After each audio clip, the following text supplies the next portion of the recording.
In my family, we harbor a terrible secret. This all happened about a year ago. An elderly couple moved in next door.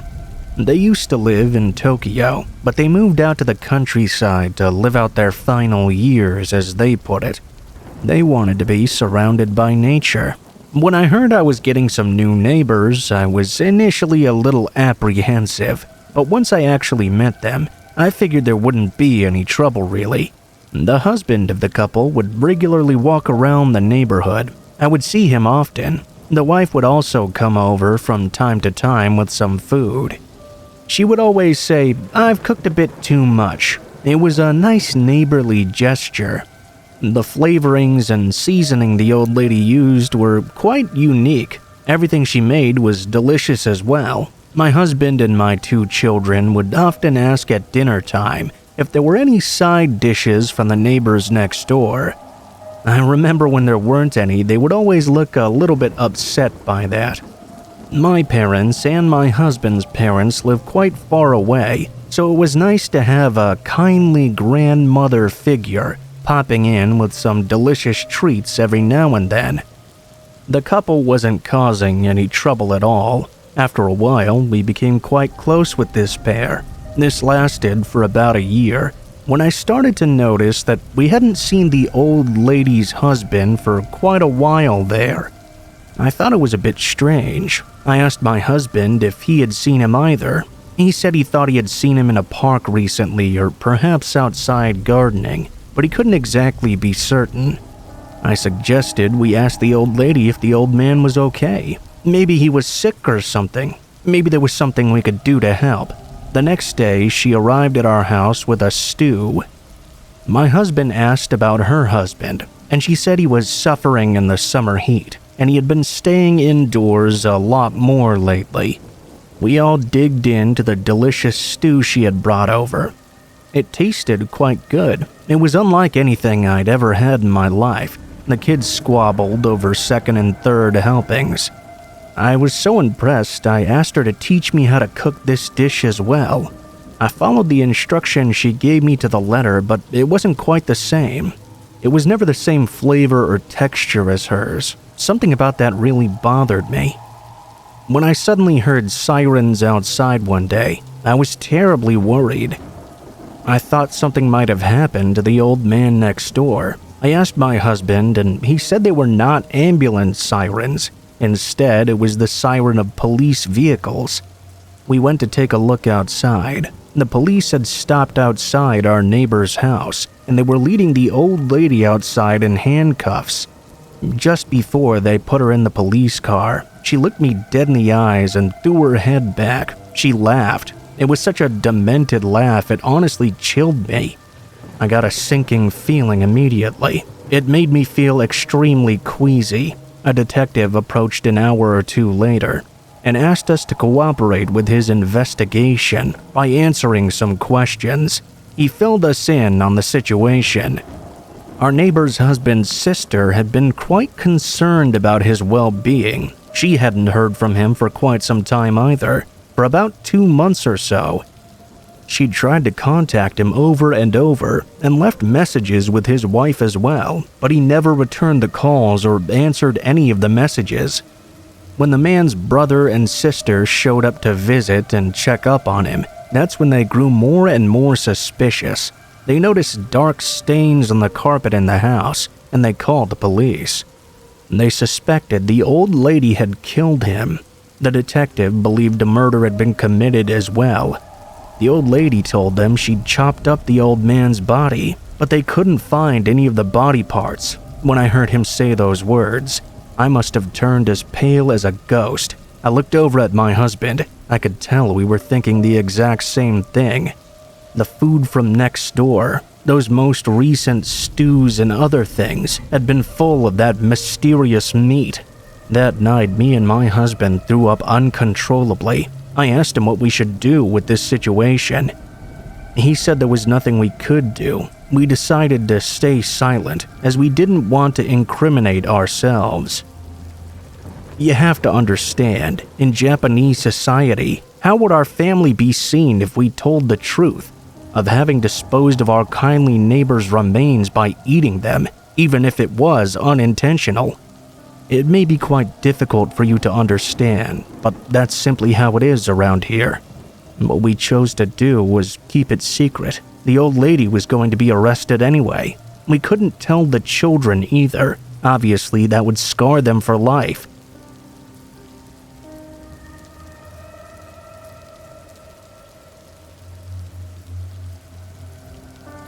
When I was 18, me and two of my friends moved in together, into an apartment. We all worked regular jobs while doing online school, and with the three of us combined, the rent was easily affordable.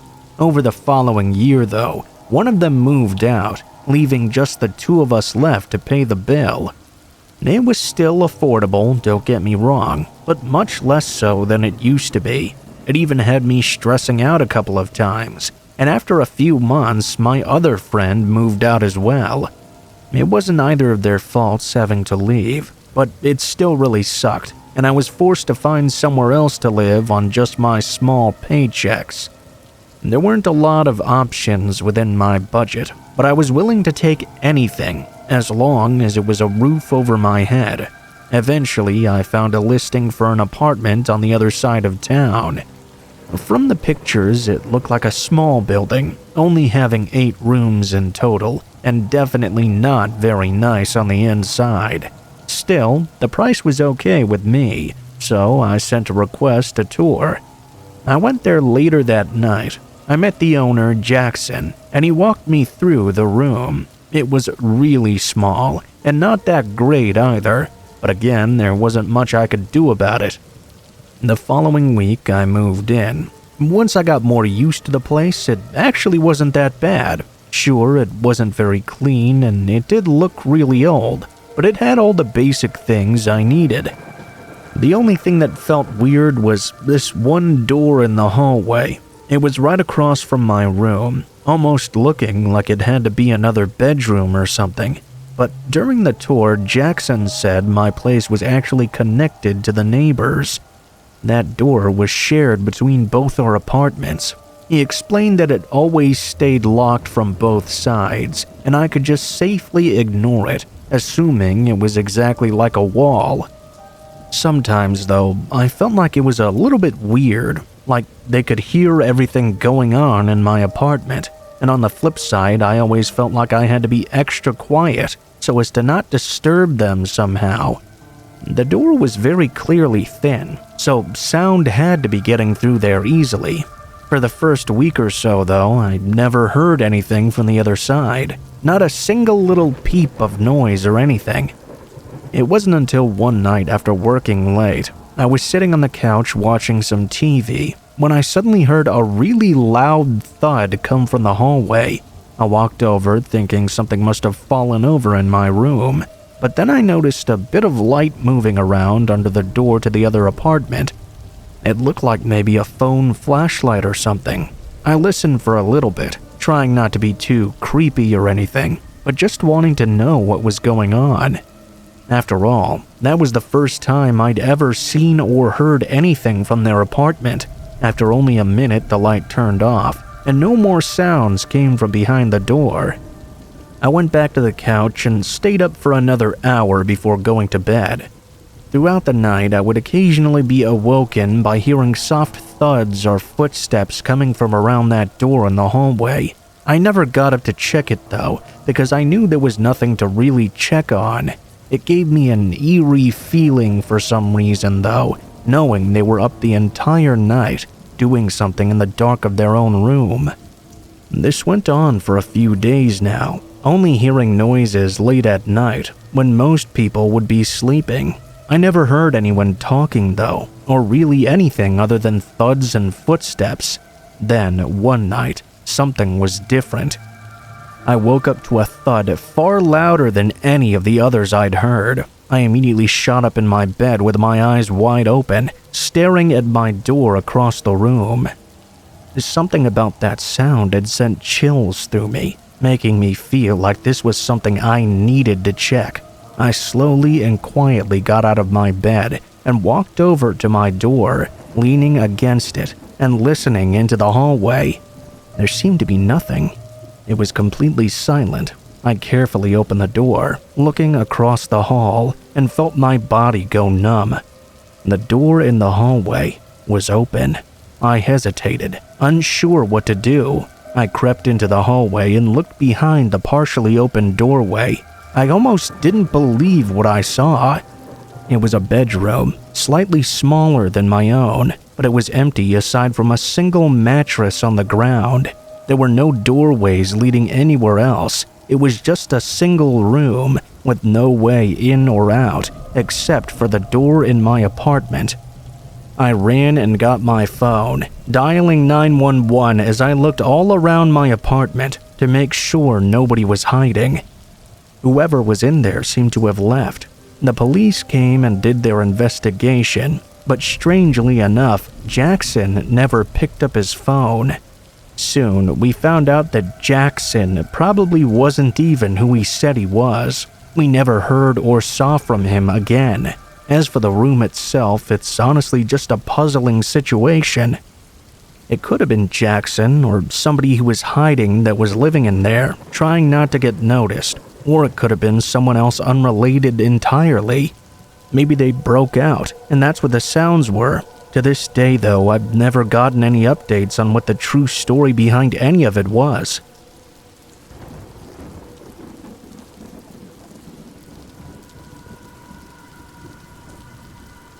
This story takes place in the rural farmland of the southern United States. For those from around that area, you'll know there isn't much around there except old farmhouses, fields, and the occasional subdivision. When I was around 17 or 18, I was dating this girl who went to the same high school as me. Being teenagers, we needed a place to be alone, and what better than the front seat of my F-150? Often, it was hard to find a place to park. That was away from the road, but far away enough from everyone else. One evening, as the sun was getting ready to set, I had remembered this old abandoned house with a long driveway and a tobacco barn. It was off some old back road with no other houses on it. I had been there before and explored the property. The house had been abandoned long ago and was currently being used to store lumber. The house had no doors or windows left, and the rest of the property was clearly in disrepair as well. The other buildings didn't appear to be used at all. I figured this long-forgotten property would make a good spot, so I drove my truck up into the driveway, far away from many prying eyes. I put my truck in park and lifted up my center console. Then I put the radio on. As my girlfriend and I were chatting, she suddenly stopped, with her eyes glued to the rear view mirror. I think someone is here." Initially, I blew her off, as I was fairly confident no one was around for miles on end, but as I glanced back in my rear view mirror, I saw a very beat-up looking Ford truck had pulled in directly behind mine. All of a sudden, the door flew wide open, and out jumped a tall and dirty-looking man, holding what appeared to be a .306 with a weathered wooden stock. As I put down my window, the man advanced upon us, yelling all types of obscenities from the side of my truck. As he walked up, I heard the distinct sound of a safety clicking off of an older rifle. I froze as the world stopped all around me. I had never been held at gunpoint before. As soon as the shock wore up, I threw my hands up. I saw the man had his sights aimed on me through the rear window of my truck. I looked over to my girlfriend, who was frozen in shock and cowering into the passenger door. I remembered feeling helpless and reaching for the pistol that I usually had between the seats. I quickly realized I'd left it at home. This was probably a blessing in disguise, as this strange and mysterious man was clearly belligerent and under the influence of something. I'm sure him seeing my pistol would have just sent him more over the edge. My hands were now up, and my girlfriend was shaking in fear. I eventually muttered out, "What's going on, sir?" The man threw his rotten and missing teeth, then screamed at me. You sons of bitches came out here tearing up my field and running over my crops." He had clearly mistaken me for some of the ATV riders around the area, who often would wander onto private property and tear up the land. Looking at the man, though, he didn't look like any of the farmers I knew around the area. Having lived there for 15 years at this point, I was fairly familiar with everybody. Well, this supposed farmer looked maybe in his early 30s and looked more like what I would see of the junkies roaming around downtown. I told the man that I'd never been here before, nor was I responsible for destroying his crops either. I was trying desperately to defuse the situation. He wanted to hear none of it and continued to mutter while still holding me at gunpoint. I waited for a break in his incoherent babbling to apologize profusely. "Sir, if I had seen a no trespassing sign, I wouldn't have dared to step foot on the property." The man advanced from behind my truck to my open window, then yelled again. "You didn't see no fucking sign? Yeah, right."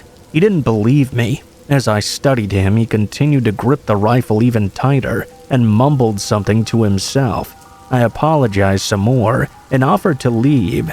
That's when I noticed he had me completely blocked in and there was nowhere to go. As soon as I mentioned leaving, he perked up and dropped the rifle ever so slightly.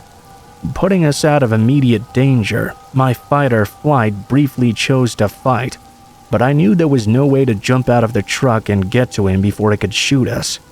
Time seemed to slow down, and I felt like the silence that ensued lasted for hours. He then started to yell obscenities again. He started to walk back to his truck, though. As he passed my rear bumper, my girlfriend and I exchanged glances. I had never seen a fear like that in someone's eyes before, let alone someone that I loved. I knew I had to do whatever I could to get away from this unhinged stranger. I fired up my truck and put it in reverse. He did the same, and the beat-up Ford backed into the road and stopped, waiting for me to exit. I backed into the road as well, my eyes never leaving the rear-view mirror. As soon as there was enough space, I threw the truck into drive and stamped that gas pedal down as far as it could go. My tires squealed, and the truck roared as it ran through the gears. I was familiar with the roads and confident I could outrun him if need be, as his truck looked like it was on its last legs. The speedometer flew past 60. I could see the man trying to follow us. But there was enough distance between us that it would be hard for him to catch up. My girlfriend was calming down at this point and trying to rationalize what just happened to us. I drove and drove for several miles, constantly checking behind us to see if he was still following. I remember doing 100 miles an hour at some point. The mood in the cab eventually changed to utter disbelief as we then talked about how crazy this supposed farmer looked. We awkwardly laughed off our near deaths and never saw that man again after. I never returned to that abandoned house, except for the next day to leave him some ruts in the front yard of the rundown property. Looking back, I haven't the slightest idea as to how the man even knew we were there, as we weren't visible from the road, nor had we been followed on the way there. Personally, I think he was just some tweaker, as I knew the farmers in the area, and being in a small town, you know pretty much everybody. I had never seen this man before this experience, nor have I seen him since. I certainly was in the wrong being on private property, I guess. And I've heard stories of people running as bullets flew over their heads. However, a couple of kids parked on what was clearly a forgotten property, several hundred yards from the nearest other one, shouldn't have warranted such a response.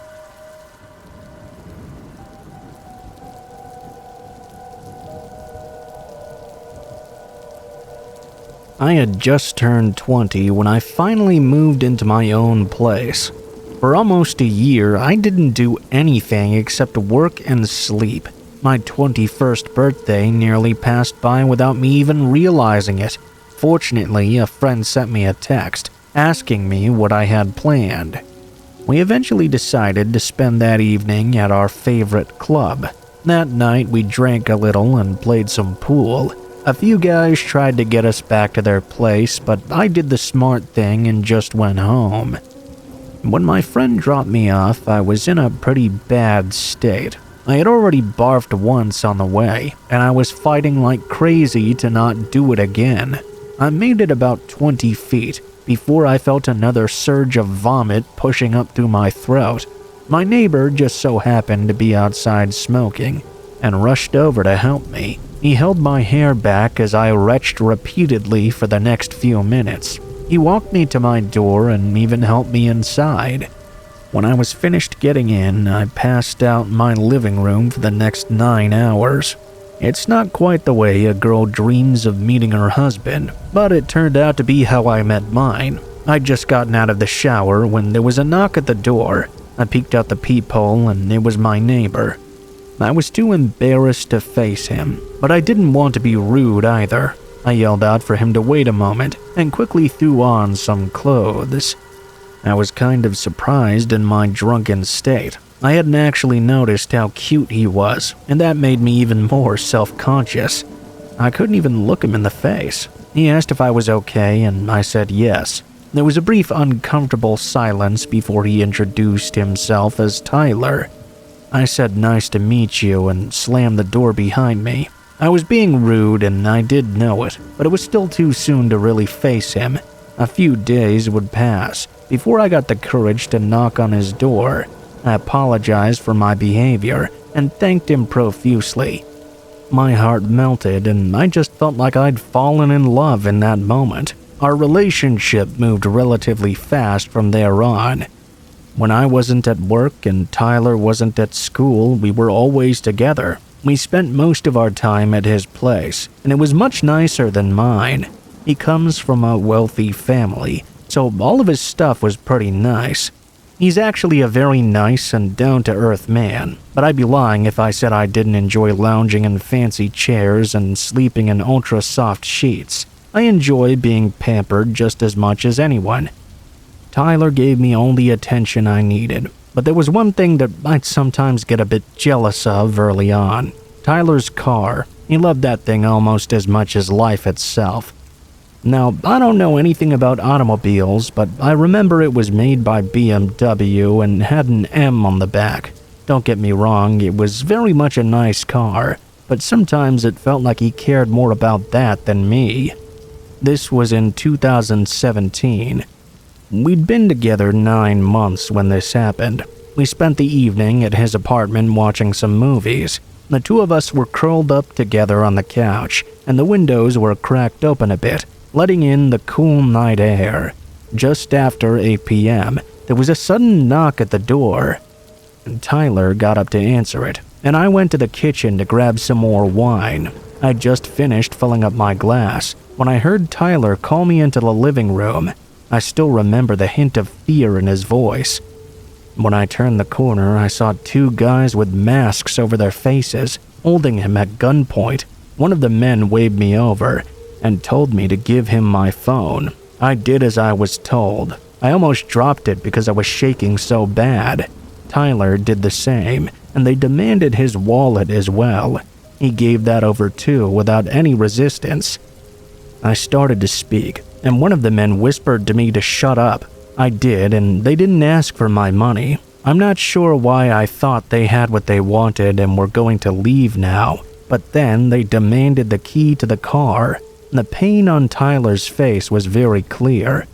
He tried to bargain with these thieves, but they had obviously come there for one purpose, and no amount of begging and pleading was going to stop them. His stalling was starting to annoy them. The taller of the pair warned him not to play any games. He reluctantly gave in and walked over to the table where his keys were. He picked them up and walked back over to where we stood. In the last moment, he drew his hand back. The man let out a sort of huff and knocked Tyler across the head with his gun. I screamed, and the other guy barked at me to be quiet. I could only stand and watch as Tyler's head started to ooze blood. The tall guy said, "I warned you. Give me the keys now." Tyler slowly raised his hand high enough for the shorter guy to snatch them. and now that they got what they'd come for, they quietly slipped out the door without a word. The second the door closed, I ran to the bathroom and grabbed a towel.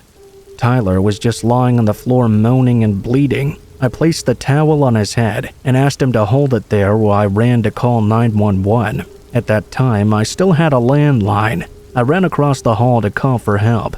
Once I was sure an ambulance was coming, I hung up and ran back to be with him. The ambulance arrived within a few minutes and rushed him off to the hospital. Fortunately, he was still awake when he left. I stayed behind to answer questions, and then the cops gave me a ride to the hospital. I waited while they took Tyler in for some tests. Thankfully, everything came back clear. Thank God. The doctors kept him overnight for observation, and I stuck around to keep him entertained. We got an Uber back later the next day. I could tell something was just different about him as we passed the spot where his car was once parked. He stopped and stared for a good minute. Then he turned and looked at me. What was I thinking? We could have died all because of a stupid car. Tyler's parents did offer to buy him a new BMW, but he chose a far less flashy model instead. The robbery made him scared to own anything like that ever again. He even stopped wearing his watch that his mom bought him for his birthday, now that he knew that people were willing to hurt him or even kill him for things they like. They had just lost their charm. We decided it was best to try and put the robbery behind us and move on. These days, we're both successful and can afford almost anything, but we still live a humble existence. The robbery taught us both something very important. You can have all the money in the world, but nothing is worth losing your life over.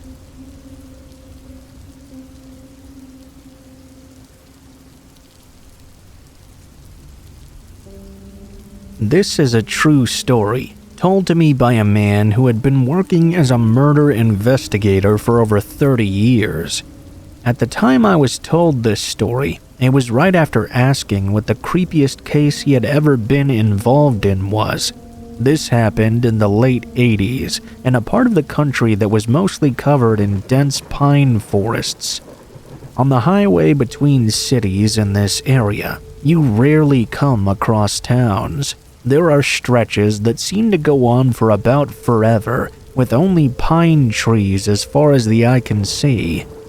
A young girl in her early 20s was taking a motor coach home.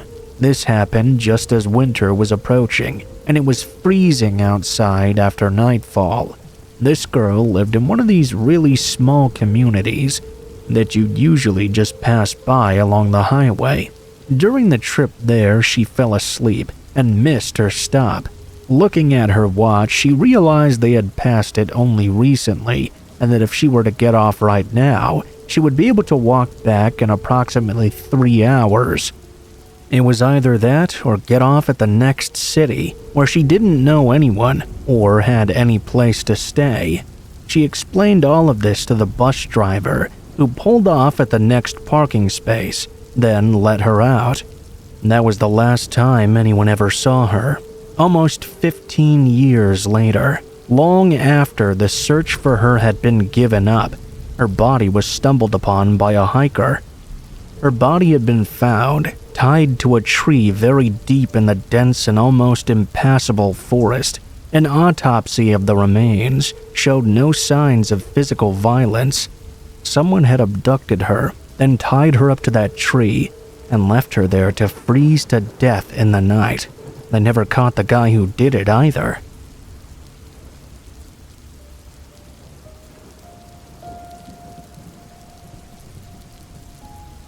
This didn't happen to me, but I was involved in it. The victim was actually my girlfriend. I got the story from her later. At the time, my girlfriend and I were attending college together. It was a small school in a pretty quiet place, so most of the students there were from my area. My girlfriend Katie was one of them. I came from quite a distance away, so I lived in a dorm at the college itself.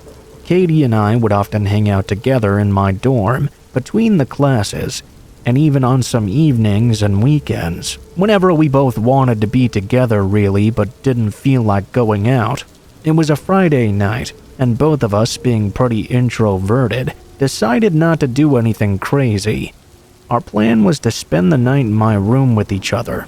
My roommate was out that night. She wanted some time to go home after classes and assured me she would be back sometime around 8 or so. Katie had a car but never really liked driving unless she had to. She would always pack her instrument and then take the bus instead. That Friday night, she had a pretty unnerving experience while doing so that freaked the two of us out for a long while after. She was a small girl that definitely didn't look like a college-age student. She was short, thin, and quiet, standing alone at a bus stop in the dark. It was probably not ideal, but she preferred that over taking her own car. She waited for the bus to arrive, as innocent as a rose, when a van drove past her. And then it drove by again, and again, and again. She was starting to get a bit suspicious, but told herself that perhaps the person inside was just lost. The van then pulled over right in front of her and stopped. The driver rolled down his window. "Isn't it cold out here? The bus is always so late. Hop in and I'll give you a ride." Katie declined and took a few steps back, trying to show him she was not interested in anything he wanted. He asked again if she was absolutely sure that she didn't want a ride, then drove away after she turned him down once more. The bus arrived moments later. She was relieved to step on, but to her horror, she noticed the same van now right behind the bus. The van began to follow the bus directly. Katie texted me to explain the situation. I could tell she was very scared, and I offered to stay on the phone with her to calm her nerves. She accepted, and we talked about school and things to try and get her mind off of it. Once her stop came, she felt safe enough to hang up the phone and walk the short distance to the college. When she arrived to my dorm room, though, she was hysterical. It took me over an hour to comfort her enough to get the story out of her. This is what she told me. The van had stopped following the bus after getting stuck at a red light, giving the bus a chance to get ahead. After getting off at her stop, though, the van sped up and started driving like a maniac. At this point, the bus had already pulled away. The van drove up right next to her and pulled out in front of where she intended to go to get to the college. In a panic, she bolted the other way, and the driver got out and raced after her. When she turned her head to look behind her, she noticed he was holding a large knife and waving it in front of him in her direction. She did a wide turn to get back on track to the college. The man following was closing in on her, but lucky for her, he lost his footing on an icy patch on the road, and the fall delayed him enough for her to get far enough ahead. When he got back up, he didn't attempt to chase after her again. Instead, he yelled out after her, "I will find you." Since then, she's always taken her own car instead of waiting for the bus.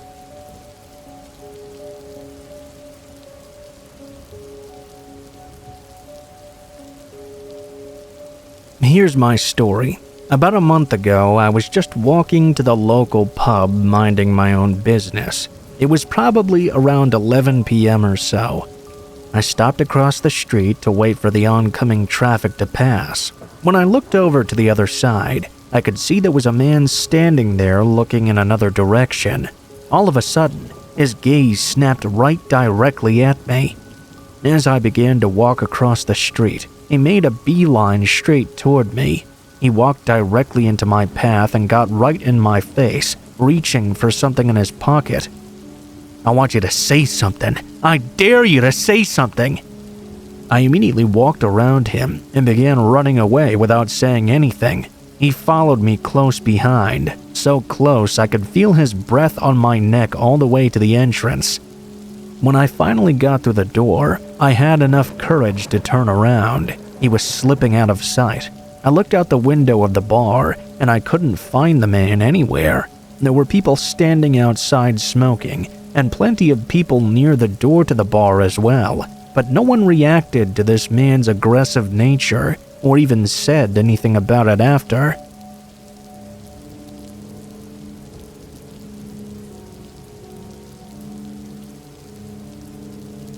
Back when I was a teenager, my parents used to try and force me to sleep with my curtains open so I could get a breeze. I'd always get up and shut them after they left though. One night it was a gorgeous night out, and something convinced me to keep them open for some reason. As I was laying there trying to fall asleep, I suddenly started to hear this heavy breathing right outside my window. I look over, only to see a dude staring at me. I screamed for my dad to help. The man took off running and jumped the fence. I knew this was a real thing and not a dream or something, because my dogs immediately started losing their shit. My father came tearing into my room. I pointed to the window. I didn't know it at the time, but when he stepped over to the windowsill, he could clearly see a car we didn't recognize at the bottom of our driveway. 3 seconds later, 3 more men sprinted up to my window. My father, cool as a cucumber, simply said, "You right there, guys?" That scared the shit out of them. Allegedly, the first guy had been attempting to steal something of theirs, and they were trying to get him. My dad called the cops, and they were all picked up. I still, to this day, cannot sleep with any of the blinds open.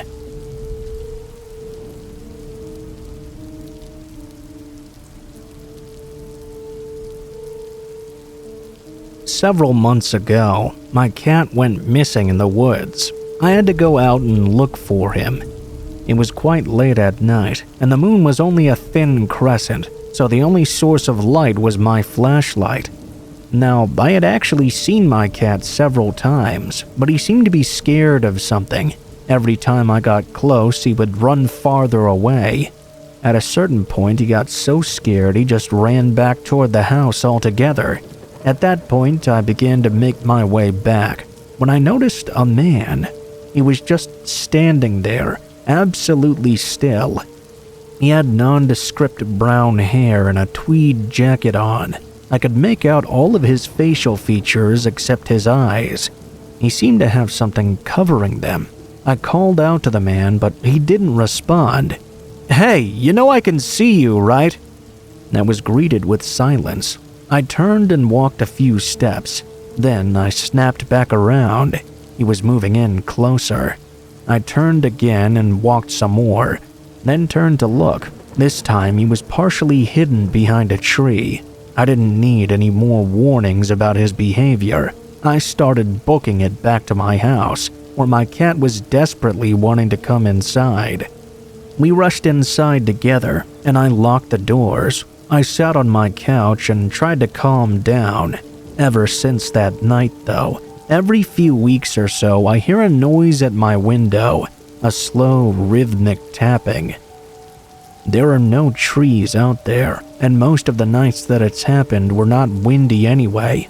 Every time I've been too scared to look, probably because the last thing I want to see is that man with his covered eyes yet again.